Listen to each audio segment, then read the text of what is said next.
is the Spurs Postcast, your instant game reaction for the San Antonio Spurs. Part of the Locked On Podcast Network, your team every day. Well, it wasn't particularly the third Spurs Thunder game that we had circled on the calendar for weeks on end. It wasn't particularly what ESPN wanted, and it certainly did not go in the most ideal of fashions that Spurs fans wanted it to go. But at the end of the day, the end of the night, the scoreboard reads the Spurs have beaten the Oklahoma City Thunder 4 times out of 5. Welcome into the Spurs Postcast right here on Locked On Spurs, part of the Locked On Podcast Network, the #1 sports podcast network in all of the land, coming off of a San Antonio victory tonight, 116-106 against a very different, very undermanned Oklahoma City Thunder squad tonight at the Frostbank Center. He, of course, NBA champion Devin Brown. I'm Casey Viera. Listen, the Thunder came into this down SGA. We knew that to start the day, and then progressively as the afternoon went on, we found out that they weren't just going to be down SGA. They were going to be punting, essentially, theoretically, the game. And it was anything but a punt tonight. The Spurs using every bit, every ounce to walk away with a win over their rivals. Yeah, Casey, you're absolutely right. Yeah, when I got the news earlier who was going to be, involved in this game, I was like, okay, so who are they sending down here to play the Spurs? But anyway, let's get into it, Casey. This is what you'll be talking about. And the correct answer to that question as to who they would be sending down to play the Spurs, only 8 players, because they were punting at minimum to describe the game. 9 players out. Of course, J-Dub was already out. I mentioned SGA, Chet. 9 players, their entire starting 5. 8 players suiting up tonight for the Thunder. Everything is already written at that point for the Spurs to come in and take care of business, and that's how the evening starts. They go up by 13 after the first quarter of play. They hit half their 12 threes. Keldon Johnson puts up 12 in the first quarter, and you're thinking this is going to be a Spurs runaway. They go up by 22 in the second quarter as well. Ultimately, OKC cuts it down to 15 by the time we hit halftime. Third quarter, this is something that we have seen in the past and at least can respect in San Antonio. Situations like we saw tonight was that it doesn't matter who's out there on the floor. There are certain things that resonate when you have a good instilled culture. And that's what we saw from OKC and these reserves. They chip it down to a 10-point deficit after 3. And come the fourth quarter of play, again, just kind of the bare minimum, the bare default of building a champion's mentality, knocking down your shots, playing consistent effort, defense, tough plays, critical plays. They get it down to a 4-point game with 4 minutes to go. But fortunately, clutch defensive stands on the Spurs side of things. Some big-time buckets by Stephon Castle, taking care of the mid-range game, and ultimately San Antonio walks away with a win. Exhale a little bit, but they walk away with a win. Victor, 22-14. Castle, 14-3-4. Keldon was the high man with 25. De'Aaron Fox, 15-4-10. Exhale. At the end of the day, like I said, though, it's a win, and they're 34-16, their best start through 50 games in 9 years. Yeah, so I just got a couple of things. 56 points in the paint. You knew they would dominate in there. The 12 turnovers, a little concerning. Made 14 threes, 12 of 20. Still that struggle we're having from the free throw line, 12 of 20 from the free throw line. All right, now let me say this, Casey. I'm just going to say a couple of things real quick. When you find out in the locker room that the team's coming down here like they do, OKC, the champs from last year, you take it as a little bit of disrespect. They only have 8 players that suited up, so I think everybody was wanting the Spurs to, beat the brakes off of them, Michael Irvin style, get the belt out, things like that. But, what we're learning about San Antonio's team is that they can have their ups and downs. And Casey, we saw the ups and we saw the downs. That fourth quarter, they missed 12 straight threes. I want people to realize that. But what they did down the stretch was they played excellent defense, not just Wemby, everybody.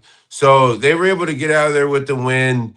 And I look at it like this, Casey. I just think that from Mitch's standpoint, you were able to, get your guys out there, get them, playing because, you got the All-Star break coming up and you got a tough stretch coming up. So it was smart by him not to counter and sit some of these guys out.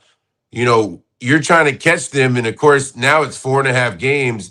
So that's not out of your sights right now. So, Casey, I thought it, all in all, I know what they were up against, but I think they did a great job just staying the course and handling their business. Yeah, this was a no-win type situation for the Spurs tonight. It was a no-win type of situation because obviously you lose your game. If you lose the game, you hear, oh, you lost to the Thunder that had 8 guys out there. The starting 5 was out, blah, blah, blah. You lose in a close game like they did tonight. And it's like, yeah, well, you beat us, but we didn't have anybody out there and you still barely got out of there by the skin of your teeth. The only winnable situation that you have in there, at least from kind of a, whatever word you want to use that to project, I guess, a narrative on the win is just go out there and blow the doors off the other team. But that, that didn't happen the way that it did. Is that an element of, I'm trying to think of the way to phrase this. When on the Dagno side of things, one of my initial kind of knee-jerk reactions was that the Spurs are one of the only teams that appear to have their number. Do you look at this, and you kind of alluded to it, maybe not, as kind of a gamesmanship type thing? Just kind of saying that we're not getting as hyped about this as you are type deal. You guys can go and beat us 4 out of 5. We don't even care. We're not sending you. It's kind of like, okay. So when we're watching wrestling over here, you got the face and you got the heel. And so it's in the ring, and then the heel, the bad guys, always stand there. He's like, you ready to do this tonight? Ready to do this tonight? Nah, it's not going to be tonight. And he backtracks out the ring and he goes back up. Is it kind of like a games? Yeah, you're talking about the old WWE. I used to watch that. Yeah. When it was WWF. Yeah, I used to watch that. Yeah. So what here's what you're thinking if you're OKC. And you have to tread lightly with what you're going to do with certain players so you don't get fined, like we talked about before we started. They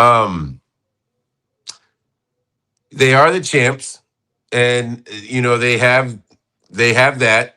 I just learned tonight because they didn't have anybody covering up the back row that Chip England is over there. I did not know that.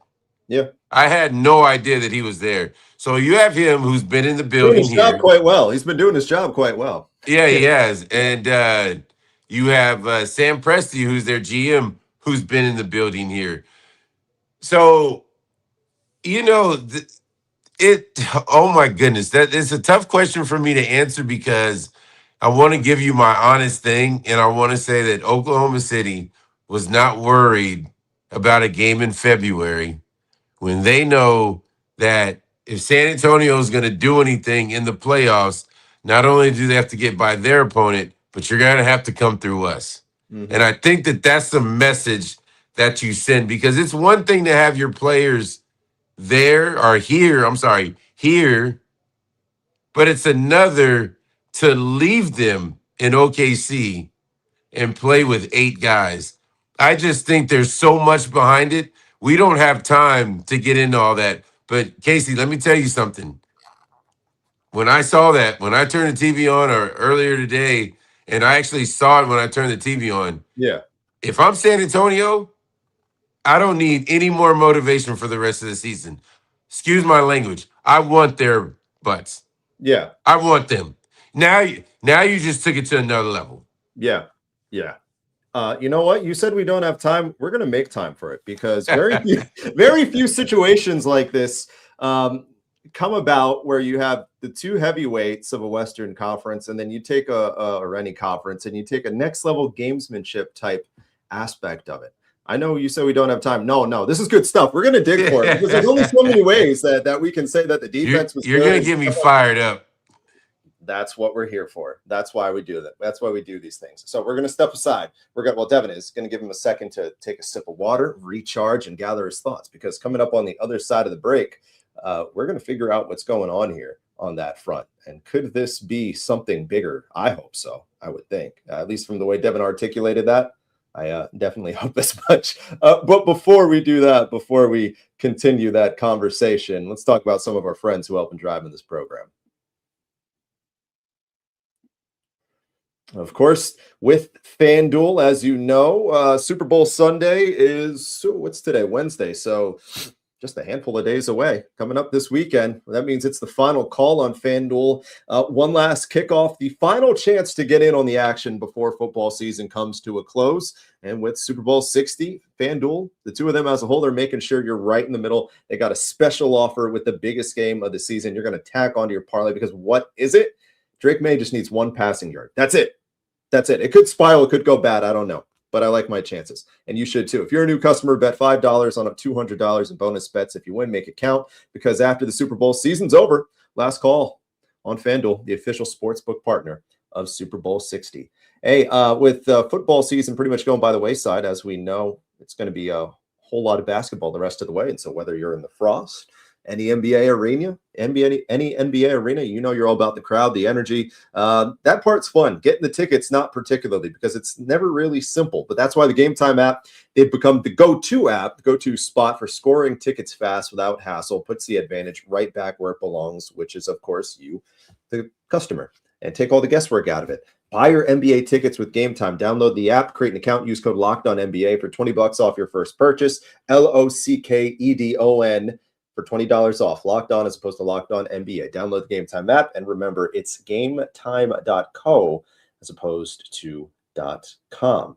And finally, message for the business owners out there with new years, new systems. Like we're already in February right now. It's a time when a lot of us look at the messier parts of how we run our business, and we kind of think there's got to be a better way to do these things. And there is. Streamlining your comm is one of the quickest upgrades that you can make in doing that. That's why today's episode is brought to you by Quo, spelled Quo. It's the smarter way to run your business communications, because when your team is reachable, they're quick, they're organized, and they're all communicating in one place, you're not just working cleaner, you're creating more opportunities to connect with customers. So make this year where no opportunity, no customer slips through the cracks. Try Quo for free, 20% off your first 6 months when you go to quo.com/lockedonnba, QUO.com/lockedonnba with Quo. No missed calls, no missed customers.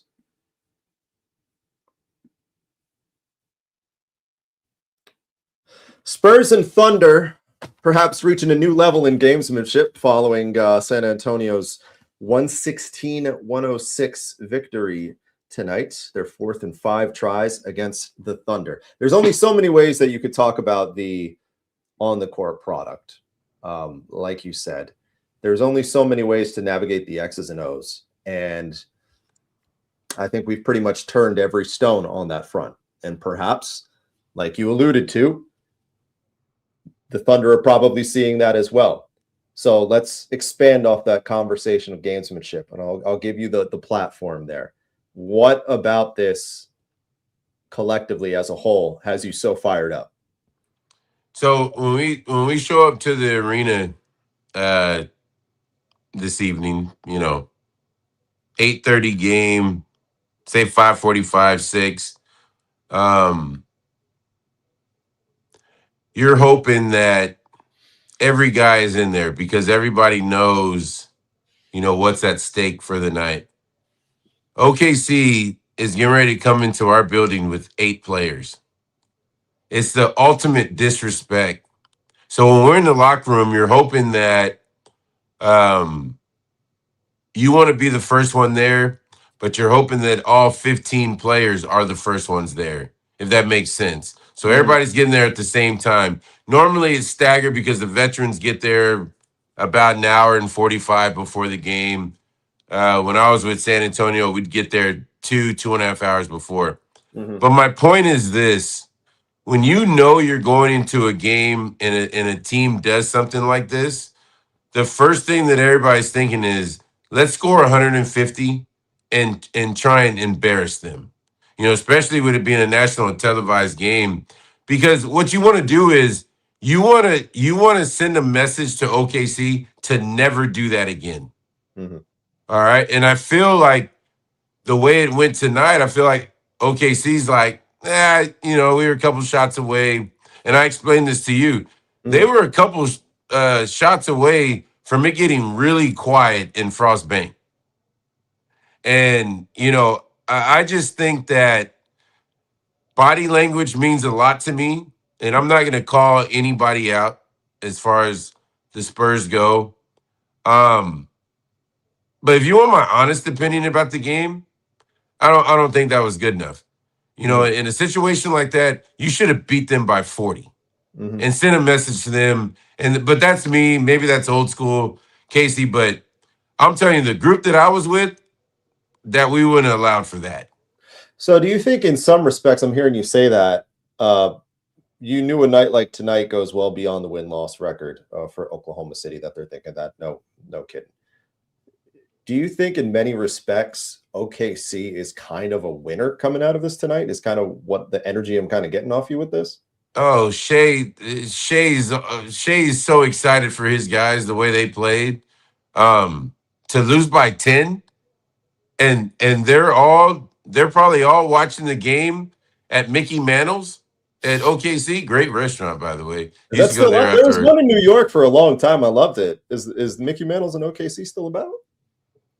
I don't know if it's still open, but it was open when I was there. That was a while back, Casey. I don't know, because I know Katie opened up a steakhouse there too, and I don't know how that's going either. But I'm just saying they had some good food when I was there. It's the first place I can think of. I didn't want to say Fridays. I mean, I know there's a Fridays there. So I'm sorry, Casey. I just went with that. No, it's good. Wherever it may be, TGI Fridays, whatever. Okay, whatever dining established. Go ahead. Sorry. So I know they were all together watching the game, because that's the culture that they have. They do a great job, with that and the interviews after the game, things like that. And it's like I told you, I know Shai made a phone call to them while they were in the locker room, and he was like, "Guys, thank you for representing us. 8 guys. I think you guys were awesome tonight." It's like, hey, we'll see them down the road. And they should have a lot of confidence. But I'm telling you, if they would have got that belt tonight, if the Spurs would have laid down that belt, then it'd have been different. But at the end of the day, the Spurs did win. Don't get me wrong, they did win.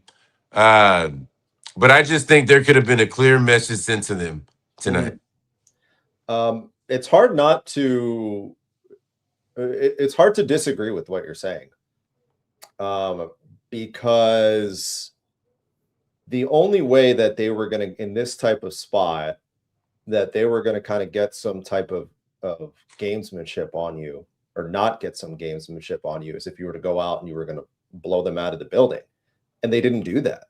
Right. They didn't do that. It was trending that way in the start, and then it just didn't do that. And there were a lot of things that continue the very cautionary aspect of it that we worry about with this team that ultimately came back to, bite them. But thankfully, they also showed a lot of the good things that are with this team. And they did. They played some stand-up defense, and they had some big-time blocks. Stephon Castle, some big-time buckets down the stretch, which is encouraging because he's hitting a little bit of a rut over the past few weeks. So that stuff was good.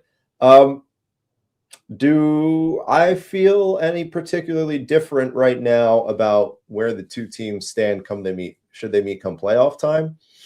No, I mean, no, because you can't take the sample size. You can't take tonight, particularly obviously with the X's and O's of it.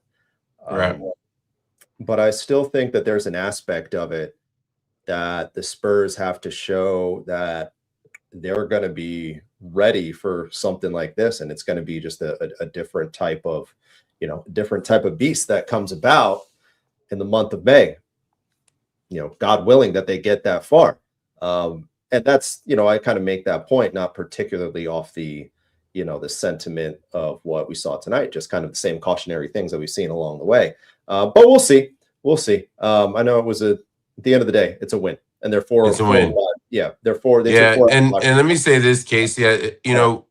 With the advanced scouting, because I like hitting different areas with such a great job that teams do when you are in this situation, 1-2. they're looking at their schedule and they're looking at the Spurs schedule, right? And Mm-hmm. so a lot of what they did tonight plays a factor in that as well. Mm-hmm. And I believe San Antonio, they go Dallas, LA, Golden State. Yeah. So Dallas, that's a tough stretch. And so OKC is, they're playing the numbers and the fact that they're like, what's the chances of them going 4-0 or 3-2? You see what I'm saying? So there's a lot behind that as well. Well, and I think the SGA thing, I think there is an actual legitimate element of concern with the injury part of it too for the Thunder, because SGA is not going to be playing in the All-Star game. They said he's going to be reevaluated for the abdominal strain coming up on the other side of the All-Star game.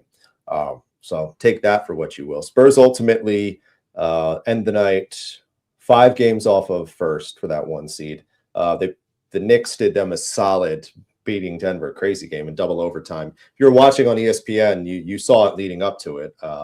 That ultimately puts Denver now 2 back of San Antonio for that 2 spot. So Knicks doing the San Antonio some favors tonight, as did our player of the game, coming up big off the bench like he's done all season. This is the Locked On Player of the Game.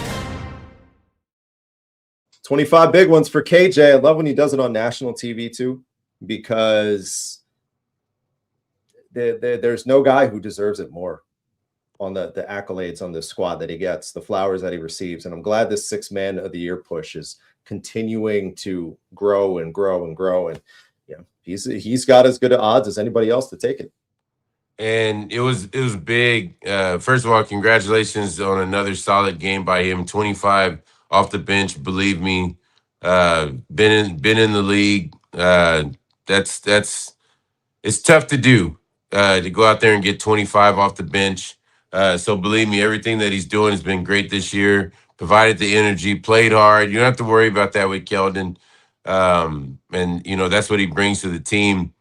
And just to see Richard Jefferson and I believe that was Tim Legler talking about his chances at 6th man of the year, being that the Spurs record is so good, like they said, you finish in that top 3, and then they start looking around, and because the team's winning, he's going to get a lot of accolades or a lot of votes for that 6th man of the year. So he added on to it tonight, Casey. He was tremendous. Now that Keldon's bald too, Richard Jefferson has an appreciation for a solid bald head out there, as he lets it be known many of Keldon's RJ does. Yeah, they have a fraternity. They like to stay together.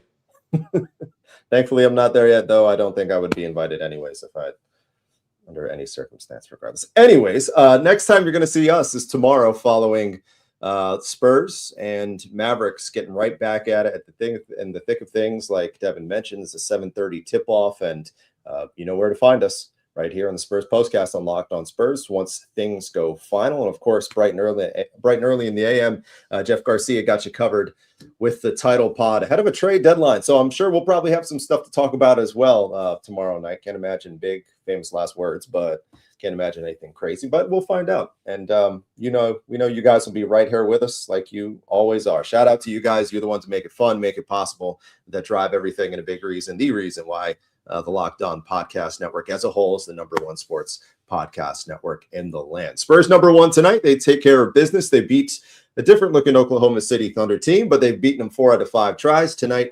116-106 to end your Wednesday on a high note. We'll do exactly that. So for my good buddy, Mr. NBA champion Devin Brown, I'm Casey Viera. Thanks for hanging out with us, and we'll talk to you guys tomorrow.